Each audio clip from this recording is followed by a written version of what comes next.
प्रसंगी व्यासपीठावर उपस्थित आपल्या सर्वांचे मार्गदर्शक नेते आदरणीय आप्पासाहेब, या लोकसभेचे धडाडीचे खासदार आदरणीय उन्मेशदादा पाटील, या जिल्ह्याचे शिवसेनेचे संपर्क प्रमुख, ज्यांच्याबद्दल खूप काही कौतुक करण्यासारखं आहे, साऱ्यांनी त्यांच्या भाषणात सांगितलं जे ते आदरणीय सावंत साहेब, आदरणीय गुलाबरावजी वाघ साहेब, आमचे जिल्हाध्यक्ष विष्णुभाऊ, ज्यांनी मला खऱ्या अर्थाने एक बळ मिळावं म्हणून जी मोठी हिंमत या ठिकाणी लढण्याची केली, त्याला पाठिंबा देण्यासाठी आणि माझ्या पाठीशी उभं राहण्याचा निर्णय घेतला, ते आपले सर्वांचे आवडते आदरणीय लकी अण्णा. नुकतेच या ठिकाणी पोहोचलेले विरोधी पक्षनेते म्हणावं की महापौर म्हणावं, असे आमचे सुनील भाऊ विरोधी पक्षनेते, आमच्या वहिनी महापौर पहिलं उदाहरण आहे.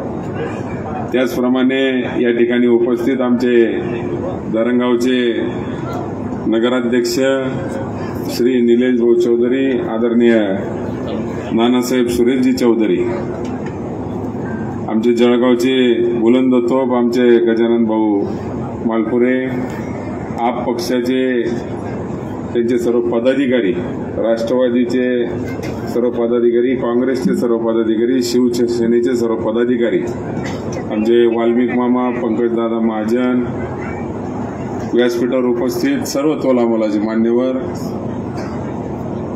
संपूर्ण जळगाव तालुक्यातून आलेले शिवसेना, राष्ट्रवादी, काँग्रेस, आप, संभाजी ब्रिगेड या सर्वांचे पदाधिकारी, कार्यकर्ते, माता भगिनी, तरुण मित्रांनो आणि ज्यांच्यापासून मी फार लांब पडतो ते आमचे पत्रकार बांधव,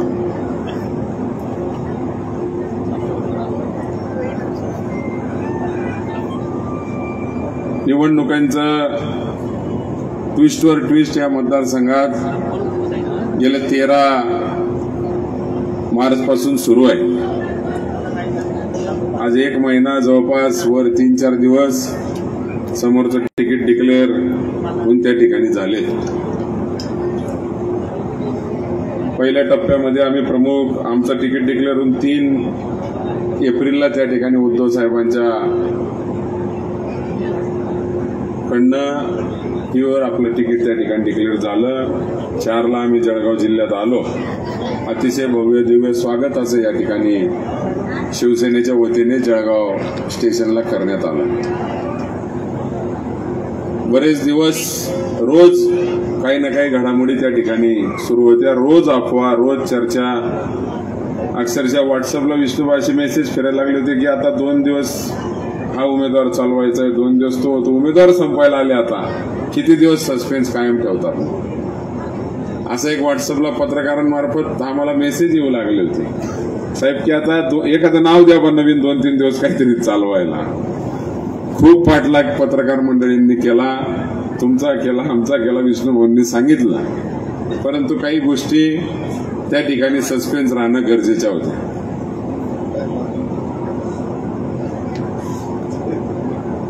तिकीट त्या ठिकाणी डिक्लेअर झालं. आम्ही आल्या कामाला लागलो. आल्या शिवसेनेच्या कार्यालयाचं पहिले जळगाव येथे दर्शन घेऊन, शिवाजी महाराजांचं दर्शन घेऊन, प्रभू श्रीरामांचं, गणपतींचं दर्शन घेऊन, डॉक्टर बाबासाहेब आंबेडकरांच्या पुतळ्याचं अभिवादन करून आम्ही त्या ठिकाणी कामाला लागलो. प्रथम टप्प्यामध्ये आम्ही सर्व प्रमुख नेत्यांच्या, आमच्या 3-4 पक्षाच्या नेत्यांच्या भेटीगाठी त्या ठिकाणी घेतल्या. हा दुसरा टप्पा आमचा प्रचाराचा आता सुरू आहे. नेते मंडळींच्या भेटी घेतल्यानंतर आता जो आमचा दुसऱ्या फळीतले कार्यकर्ते आहेत, प्रमुख पदाधिकारी आहेत, त्यांच्या भेटींचा ही छोटीशी बैठक आम्ही त्या ठिकाणी ठेवलेली आहे. तिसऱ्या टप्प्यामध्ये मोठ्या प्रमाणावरचे मेळावे, ज्याच्यात आमचा शेवटच्या बूथ लेवलच्या कार्यकर्त्यापासून सर्व जनतेपर्यंत आम्हाला पोहोचता येईल असा तिसऱ्या टप्प्यात आम्ही मेळावे त्या ठिकाणी ठेवणार आहे. आज या मेळाव्याचं निमित्त आपलं पूर्ण राहिलेल्या दिवसांचं नियोजन, प्रचाराची रचना ते 13 तारखेच्या मतदानापर्यंतचे आपले जे आपल्याला सर्व कार्यक्रम करायचे त्याची चर्चा या ठिकाणी आपण करायला सारेजण जमले आहात. अनेक मान्यवर भाजपला का मतदान करू नये किंवा सरकारची काय परिस्थिती याच्यावर बोललेले आहेत. आपले सर्व प्रमुख कार्यकर्तेच आपण आहात. आपल्याला देखील त्या सगळ्या गोष्टींची जाण आहे. ग्रामीण भागातून येणारे सगळे कार्यकर्ते असल्यामुळे शेतकरी कसा सळकून निघलेला आहे हे सुद्धा आपल्याला त्याची जाण आहे. शेतकऱ्यांचा मुद्दा असेल, बेरोजगारीचा मुद्दा असेल, दडपशाहीचा मुद्दा असेल, जुमलेबाजीचा मुद्दा असेल, फेकूपणाचा मुद्दा असेल, प्रत्येक वर्गाला कुठे ना कुठे चटका या सरकारच्या माध्यमातून लागलाय. महाराष्ट्रात चालू असलेल्या राजकारणाची लोकांमध्ये जी चीड असेल या सगळ्याची जाण आपल्या साऱ्यांना आहे. मी पुन्हा त्या विषयावर आज येणार नाही. परंतु जळगाव जिल्ह्याच्या राजकारणाच्या बाबतीत, जळगाव लोकसभा मतदारसंघाच्या राजकारणाच्या बाबतीत आपण जर थोडं बघितलं असेल तर मोठ्या प्रमाणावर वल्गना, जुमलेबाजी तिथे सुरू आहे. मान्यवरांनी सांगितलं, सावंत साहेबांनी मतदारसंघाचं गणित सांगत असताना सांगितलं आपल्या साऱ्यांना. याच्या आधी देखील एक छोट्या छोट्या बैठका अशाच प्रकारच्या सावंत साहेबांनी उमेदवार नसताना घेतल्या. त्याची गर्दी आम्ही बघत होतो की उमेदवार डिक्लेअर नाही तरी एवढी गर्दी त्या छोट्या छोट्या बैठकींना आहे. कुठेतरी बदलाचे वारे, बदल होण्याचे वारे, बदल्याच्या राजकारणात आता जिल्ह्यात बदल पाहिजे याचे वारे कुठेतरी दिसू लागलेले.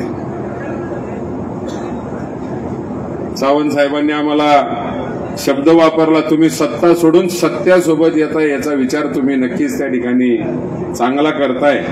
आणि लोकांनी देखील आम्हाला तोच प्रतिसाद दिला की तुम्ही सत्ता सोडून सत्यासोबत येताय याचं कौतुक लोकांनी आमच्या पाठीवर त्या ठिकाणी ठेवलं. आज उमेदवारी मिळाल्यानंतर एक एक जणांच्या त्या ठिकाणी विनंती करायला आम्ही निघालो की आपल्याला उमेदवारी मिळाली, आपल्या सर्वांचा आशीर्वाद लागेल. परंतु साहेब, संघर्षाची वाट धरल्यानंतर लोकांमधला तो आनंद, लोकांमधला तो उत्साह की आमचा आवाज इथे दाबला जात होता, तुमच्या माध्यमातून आता आमचा आवाज बाहेर निघायला आम्हाला संधी मिळणार आहे. जिथे जा तिथे फटाक्यांनी स्वागत, शाल बुकेंनी त्या ठिकाणी सत्कार आणि बऱ्याच ठिकाणी तर ऍडव्हान्समध्ये पेढे खाऊ घालू लागलेत लोक. माझी ती सवय नाही, मला स्वतःचा विजय घोषित करण्याचा किंवा लीड वर काही बोलण्याचा मी कधीच, माझ्या राजकारणाची ती सवय नाही, मी त्याच्यावर बोलत नाही. मला असं वाटतं ती गर्वाची भाषा आहे. कोणाला किती लीड मिळेल, कोण निवडून येईल नाही येईल हे सर्व जनतेच्या हातात आहे, ते त्यांना ठरवू द्या. तुम्ही कोणी नाही ते ठरवणार. समोरून वल्गना होतायत, 5 लाखाचा लीड मिळेल. 5 लाखाचा लीड कसा मिळेल, काय तिथं काही हसण्यासारखंच त्या ठिकाणी आहे. बाबांनो, आज परिस्थिती अशी 5 लाख मतांपर्यंत पोहोचले तुम्ही तर खूप आहे. 5 लाखांचा लीड कसा मिळेल हे त्या ठिकाणी आपल्याला जर राजकीय गणित काढलं तर ते कसं तुमच्यापुढे मांडलं तर तुम्ही हसाल लोक. पण ही जुमलेबाजी असते. आमचे वरचे एक नेते सांगायचे 15 लाखावर खूप प्रश्न नंतर विचारले गेले की 15 लाखाचं तुम्ही काय कमिटमेंट केलं होतं लोकांना, 15 लाख का दिले नाही. त्याने तो चुनावी जुमला राहता. तसे जे उद्या नंतर सांगून मोकळे होतील ते चुनावी जुमले असतात. पण या जुमल्यांना सर्वसामान्य माणूस बळी पडतो. त्याला आपल्याला आता बळी पडू द्यायचा नाही. गणित आपल्या साऱ्यांना सांगितलं या ठिकाणी. शिवसेनेच्या मतांवर आजवर मताधिक्य हे भारतीय जनता पार्टीला या मतदारसंघात मिळत होते. तीच शिवसेना बाजूला निघाल्यानंतर त्यांचं मताधिक्य कमी झालेलं आहे. 4 लाखचा लीड जो होता, 4 लाखचा लीड कमी करायला 4 लाख मतं नाही लागत, 2च लाख मतं लागतात. 2 लाख मतं कमी झाले की ते बरोबरीच्या सामन्यात त्या ठिकाणी तो सामना रंगतो. बऱ्याच लोकांना माहीत नसतं उचलली जीभ लावली टाळवला, हा मला 4 लाख 1 लाख कमी होऊन जातील, काय फरक पडेल. आज शिवसेनेच्या ताकदीवर इथे बरोबरीत फाईट आलेली आहे. अशी या मतदारसंघाची परिस्थिती आहे. शेतकऱ्यांचा विचार करता अजून शेतकऱ्यांची मतं निघायची बाकी आहेत. अनेक वर्ग त्या ठिकाणी नाराज आहे. आणि मीडिया इथं आपल्याला रेकॉर्ड करते म्हणून सगळं उघडं केलं म्हणजे समोरचे जागृत होऊन जातील कुठे दाबायचे म्हणून जास्त बोलणार नाही. त्याच्यामुळे इतर वर्ग जो आहे, जो दाबला गेलेला वर्ग आहे, आमच्या भारतीय जनता पार्टीतला शेवटचा कार्यकर्ता आम्हाला फोन करून व्हॉट्सअप कॉल करतो तो, घाबरतो तो, आमच्याकडे टॅपिंग होतं, कुठेतरी रेकॉर्डिंग होतात, कोणाचे तरी काय म्हणतात त्याला, ते फोन टॅप केले जातात, मेसेज करतो, व्हॉट्सअपला सांगतो की तुमच्या निर्णयामुळे आता खालच्या आमच्यासारख्या कार्यकर्त्यापर्यंत विचारायला लागलेत, नाही तर ते भानावर होते मोदी लाट हे सर्व होऊन जातं, काही कोणाची गरज राहत. मोदी लाटच्या भरोसे ही लोक निवडणूक लढणारे, कोणाचेही आम्ही तिकीट कापू शकतो, कोणाचंही काही करू शकतो, अशा डोक्यात विचार ठेवून हे त्या ठिकाणी काम करतात. परंतु लाटेवरचे नेते पाटेपर्यंत कधीच टिकत नाही. हा इतिहास त्याच्यासाठी गवाह आहे. उन्मेष दादाचं तिकीट काटायला 17-18 दिवस आम्ही प्रश्न विचारले, का तिकीट कापलं, उत्तर मिळालं नाही. शेवटपर्यंत उत्तर त्या ठिकाणी मिळालं नाही. आणि शेवटी आम्ही निर्णय घेतल्यावर काहीतरी उत्तर त्या ठिकाणी द्यायला लागले. 15 दिवसातच आमची नाराजी दूर केली असती की आमचं तिकीट तुम्ही काय त्या ठिकाणी का. मागच्या 20-25 वर्षात असा खासदार झाला नाही. असे खासदार उन्मेषदादांच्या माध्यमातून या मतदारसंघाला मिळालं की आता ज्यालाही खासदारकीला उभं राहायचंय, पहिले सगळं धकून जात होतं, परंतु आता विकासावर बोलावं लागतंय, विकासाचे मुद्दे मांडावं लागतायत. ही सवय उन्मेषदादांमुळे आपल्या मतदारसंघाला आता लागलेली आहे. परंतु गल्लत होते. आमच्या आई समान आमच्या स्मिताताई परवा आप्पासाहेब फार विकासावर शेतकऱ्यांवर बोलायला गेले. त्यांचं काय म्हणणं पडलं की मी पारोळा आणि अंमळनेर मध्ये 3-3.5 कोटी शेतकऱ्यांची कामं करून दिली. 3-3.5 कोटी शेतकरी. आपल्या जळगाव जिल्ह्याची तरी पूर्ण लोकसंख्या 3-3.5 कोटी आहे का?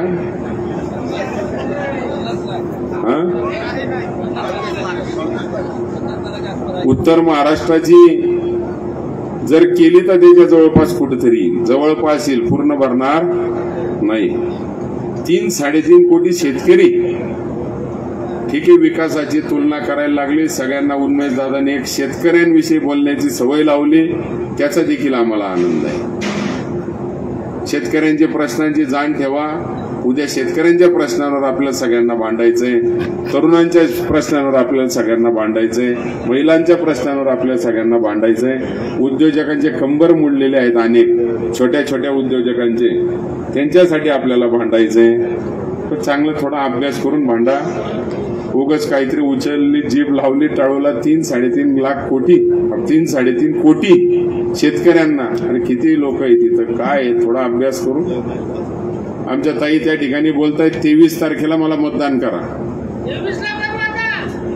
13 मेला मतदान आहे, 23ला मतं मागताय. मागच्या वेळेस सारखी त्यांना भीती वाटू लागली काय की परत 23ला शेवटच्या 2 दिवसात परत काही प्रॉब्लेम होतो की काय. मला वाटतं काल नेत्यांनी उत्तर दिलंय त्याच्यावर की आता हे तिकीट बदलणार नाही. तिकीट बदलायच्या गोष्टी 10-10 दिवस केल्या. एक उमेदवारी डिक्लेअर होताच 10 दिवस 12 दिवस ते तिकीट बदलायचेच वारे चालले. मग एवढे सर्वे, एवढ्या मिटिंगा, दिवस रात्र मिटिंगांना घुमालतात. ते 4-4 वेळा मिटिंगा ठेवतात दिवसभरातून. कोण आहे का इथं भाजपमध्ये आता प्रवेश करणार? ते कोणतरी कुठं आहे? कोणते लोक? मसावतचे लोक या ठिकाणी आलेत. कोणी किती वेळा मिटिंगा घेतात दिवसातून? मग एवढा सर्वे, एवढं हे काय करतात काय? आपण मुंबईहून इथं ट्रेननी येत नाही तोपर्यंत तिकीट बदलायच्या या ठिकाणी टीव्हीला बातम्या आम्ही ट्रेनमध्येच बघतो, आणि मग अजून जिल्ह्यात येऊ द्या. संसदेच्या सर्वेमध्ये ज्या ठिकाणी उन्मेषदादांचा नंबर 10 पैकी 7 नंबरवर त्या ठिकाणी आला. पुढाऱ्यांच्या आपलं सगळ्या पदाधिकाऱ्यांची तुम्ही जळगावला मीटिंग घेतली, दिवसभर आम्हाला बसून ठेवलं, त्या ठिकाणी 90% कार्यकर्त्यांनी उन्मेष दादा यांना रिपीट करावे कारण सांगितलं, तरी तुम्ही त्यांचे तिकीट कापता, त्याचे कारण तुम्ही सांगत नाही. ही राजकारणाची कोणती पद्धत आहे? मागच्या वेळेस विधानसभेला आमदार असताना अतिशय चांगलं काम करताना पुन्हा लोकसभेला जायची इच्छा नव्हती, बळजबरीने तुम्ही त्या ठिकाणी त्यांना उभं केलं.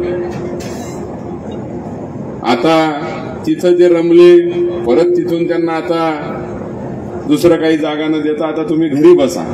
राजकारणाची पद्धतच काही जनतेलाही कळायला तयार नाही, आम्हालाही कळायला तयार नाही. आणि ह्याचेच पडसाद आज जो प्रतिसाद आपल्याला मिळतोय, ह्याचेच मला वाटतं या सगळ्या कारणांचे प्रतिसाद जनतेतून त्या ठिकाणी मिळतो. हे जनतेला देखील आवडलेलं नाही, हे जळगाव लोकसभा मतदारसंघातल्या लोकांना आवडलेलं नाही.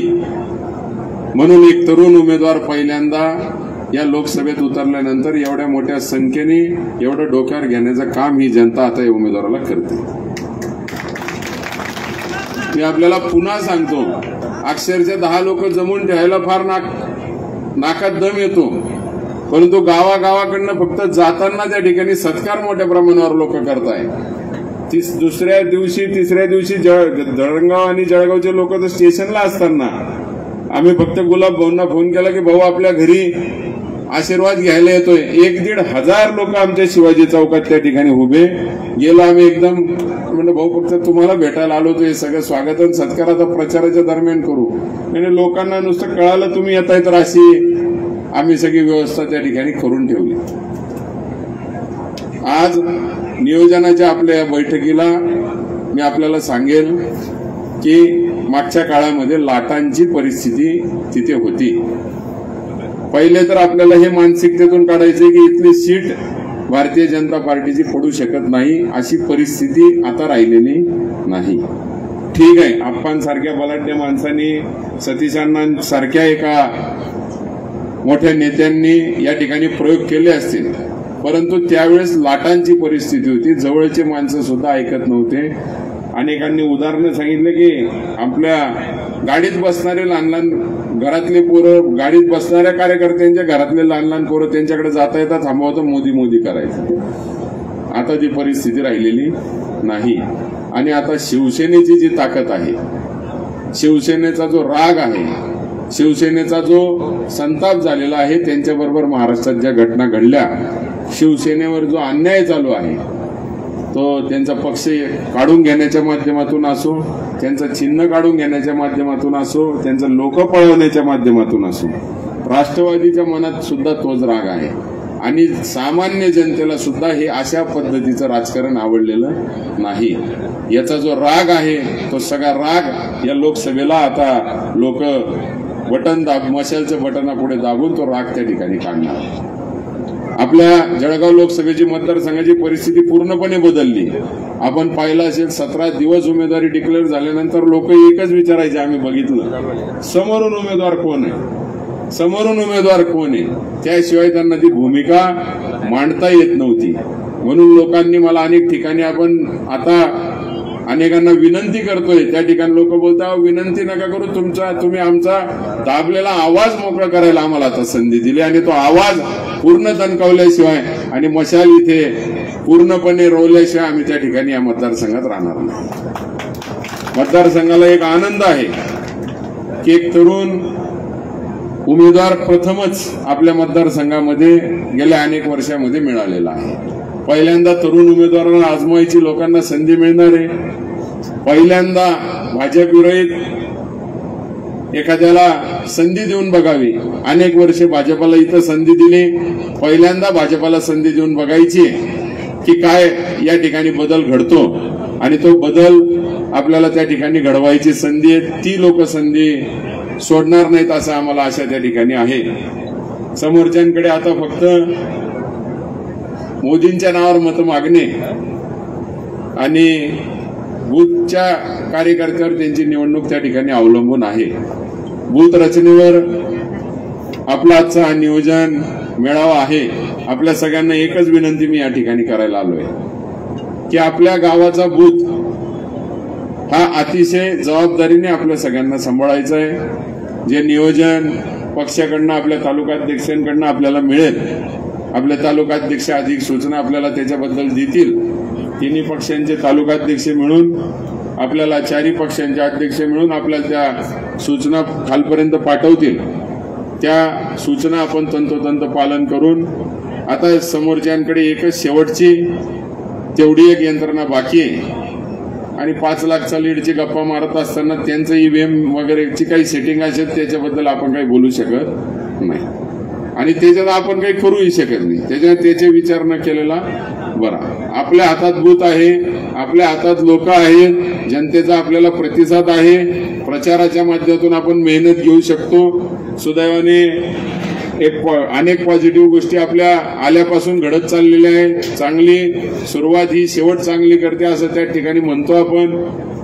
सर्व पक्षाचे नेते कार्यकर्ते सर्व भेटायच्या आधी त्या ठिकाणी एकत्र झालेले आहेत, कामाला लागलेले आहेत. कुठेही दुफळी आपल्यामध्ये नाही, कुठेही समोरच्याला बोट घालायला जागा नाही अशी परिस्थिती त्या ठिकाणी आहे. कारण आजपर्यंत कोणाचा शब्द सत्ताधाऱ्यांनी पूर्ण केलेला नाही, त्याच्यामुळे त्यांच्या आता कोणत्या शब्दावर लोकांना विश्वास पण राहिलेला नाही. आणि उरलेला जो माल आहे आप्पासाहेब, तो सगळा 24 कॅरेट आहे. आता तुमच्यासोबत उरलेला जो सगळा आहे तो पवार साहेबांना मारणारा, सत्तेला लाथ मारणारा विचारवंत कार्यकर्ता त्या ठिकाणी टिकलाय. सावंत साहेबांबरोबर, गुलाब भाऊंसोबत, विष्णू भाऊंसोबत जिल्ह्यात टिकलेला जो सर्व माल आहे तो फक्त विचार म्हणून या ठिकाणी टिकला. या लोकांकडे तुम्हाला द्यायला पण काही नाही. हा फक्त शिवसेनेचा विचार म्हणून, राष्ट्रवादीचा विचार म्हणून आपण विचारी लोक आहात. हा पण आमच्या निवडणुकीचा एक भाग आहे की हा निर्णय घेण्यामागचा की समोरच्यांकडे मोठ्या प्रमाणावर पैसा आहे, प्रलोभनं आहेत, दादागिरी आहे, केसेस करण्यासाठी यंत्रणा आहेत, मोठे मोठे चॉकलेट, कॅडबऱ्या सगळं आपल्याला मिळेल. पण हा विचारवंत कार्यकर्ता आहे, ज्याचा विचार पक्का आहे. त्याला कोणी पैसा खरेदी करू शकत नाही, त्याला कोणती केस तो घाबरत नाही, त्याला कोणतं प्रलोभनाने तो विकला जाऊ शकत नाही. तो कोणत्या चॉकलेट घेणारा नाही, कॅडबरी घेणारा नाही.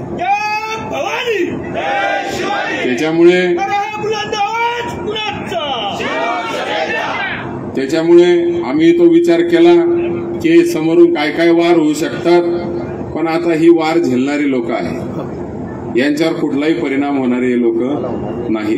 हे सत्तेच्या पुढे झुकले नाहीत, हे कशाही पुढे झुकले नाहीत. आता झुकवणं यांना एवढं सोपं राहिलेलं नाही.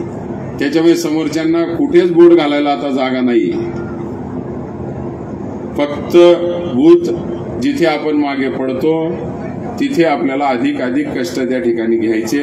आपलंच गाव सगळ्यांना सांभाळायचंय. आणि आजची निवडणूक ट्रका भरून आले, टेम्पो भरून आले, आयसर भरून आले ह्याच्यावर आता राहिलेली नाही. आजची निवडणुकीचं मेन हत्यार हे सोशल मीडिया आहे. तुम्ही सगळ्यांनी सोशल मीडियाचं माझं तिकीट डिक्लेअर होताच 5-6 तासातच दणकवून टाकलं, त्याच्याबद्दल वाद नाही. पण अधिक काम आपल्याला त्याच्यावर करायचं. सोशल मीडियाच्या माध्यमातून रोज 5 मिनिटं तरी आपल्याला त्या ठिकाणी द्यायचे. आपल्या पक्षाला, आपल्या उमेदवाराला, आपल्या विचाराला त्या ठिकाणी आपल्याला द्यायचे आणि अधिक जोमाने काम त्या ठिकाणी करायचंय.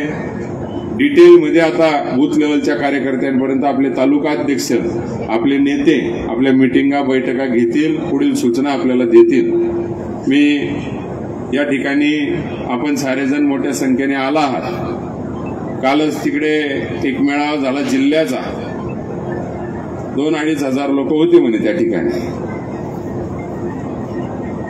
जिल्ह्याच्या मेळाव्याला 2-2.5 हजार लोक, 3-3 मंत्री, 4-4, 5-5 आमदार, अशी परिस्थिती त्या ठिकाणी होती. परंतु अंतर बघायला मिळतंय, नेते तिकडे आणि जनता इकडे, अशी त्या ठिकाणी परिस्थिती आहे. आमचा फक्त जळगाव तालुक्याचा मेळावा आहे, दुपारी धरणगाव तालुक्याचा वेगळा होता. तरी 1000 खुर्च्या या ठिकाणी मोजून घ्या, 1000 लोक इथं बसलेले आहेत. दुपारी त्या ठिकाणी 1000 लोकांचा मेळावा होता. 40 गावची तर परिस्थिती आपण बघितली. अजून तरी आम्ही कुठलीही गाडी भरून बोलवलेली नाही, काहीच नाही. सगळे स्व खर्चाने त्यांच्या स्व पक्षाच्या कार्यासाठी या ठिकाणी आलेली सगळी मंडळी आहे. अशाच परिस्थितीमध्ये, कारण की सत्तेची बाजू घ्यायला आम्ही सुद्धा आलेलो आहे, सत्तेची वाट आम्ही निवडलेली आहे सत्ता सोडून. त्याच्यामुळे पाठिंबा आपल्यासारख्यांचा मोठ्या प्रमाणावर आहे. आज पाठिंबा आपल्याला अजून दिवसांदिवस वाढवायचा. अजून निवडणुकीला बरीच दिवस त्या ठिकाणी बाकी आहेत. खूप मेहनत आपल्याला घ्यावी लागेल. समोरून अनैसर्गिक कृत्य, वेगवेगळी प्रलोभनं, अशा बऱ्याच काही गोष्टी येतील, पण कुठल्याही याला भूलथापांना जनतेला बळी पडू द्यायचं नाहीये. तुम्ही कोणीच पडणार नाही याची आम्हाला पूर्ण खात्री, परंतु जनतेलाही भूलथापांना बळी पडू द्यायचं नाहीये. मागच्या भूलथापा दिलेल्या सगळ्या आपल्याला आठवायच्या आहेत. आज मागे बरेच मंडळी या ठिकाणी येऊन काय काय बोलून गेले, उन्मेषदादा आपल्या भाषणात आपल्याला सांगतीलच. मी आपल्याला पुन्हा सगळ्यांना विनंती करतो, आता लढाई आपली ही बूथ लेवलला आणि आपल्या गाव लेवलला आपल्याला जोरात करायची आहे. गाव सोडायचं नाहीये, बूथ सोडायचं नाहीये, त्याचं नियोजन अधिक चांगलं आपल्याला करायचंय. एवढंच बोलून मी माझे 2 शब्द संपवतो.